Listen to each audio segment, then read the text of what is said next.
When you have an automated test framework, you want to be able to run tests based on their IDs. That's a very important feature, but PyTest does not make it easy for you to do so. Even though PyTest is one of the best frameworks out there, that's one part that I wish it came built in. But there's a very easy workaround to be able to do that, and I'm going to show you how to do that. We're going to use markers. So we're just going to add a customized marker. Typically, you could add just a marker as simple as this, pytest.mark. whatever your ID is without special characters, but then that will give you warnings. You'd have to ignore those warnings. You kind of don't want to if you want to be professional. But then you could create a custom marker like this. In this case, I chose to create tcid, test case ID. So you'll do pytest.mark.tcid. And markers can take parameters.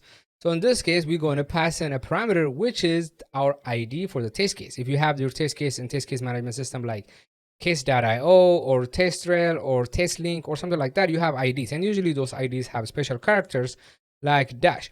So now here we can use it exactly as is. In this case, I have an ID, which is in a project called ecom. So this test case is ecom-1. I'm going to pass it to this marker as a parameter. Now that part is done. That's the easy part. Then what you have to do is you do have to register this test case ID. So you're going to tcid marker. You're going to go to the pytest.ini, you're going to create markers, and you're going to register. This is how you register normal markers. Smoke regression slow. Once you register though, you want to be able to capture the ID that gets passed in.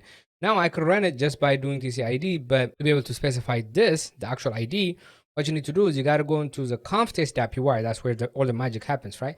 In conftest.py, you are going to have to create a hook, right? So let's look at the hook we're going to create. We're going to create two of them, two functions. PyTest adapt option, which gives us ability to add a command line option. So by adding this function, right, you can take a screenshot right here to see the code, or you can just go to the repository, which is in the description.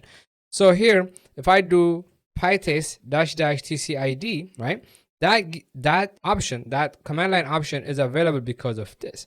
Then we're going to take it a step further, and we're going to add another hook, another function here that will parse whatever the parameters are that we passed into here. So here I'm going to give it the option. Then I'm going to say ecom1, which is our ID that we want to pass. This should actually find and run that particular test. That's going to be just one test that's going to find by that ID and run it. The test failed, but you get the idea. We have one test that run. So a couple of things: you create a test case, a marker, you give it a parameter, whatever the parameters, those will be the IDs. Then you register that marker so you don't keep getting that warning. And then in the conf test, you create a couple of hooks that would allow you to pass in command line arguments. After that, you can just run any test based on its ID, and that is PyTest.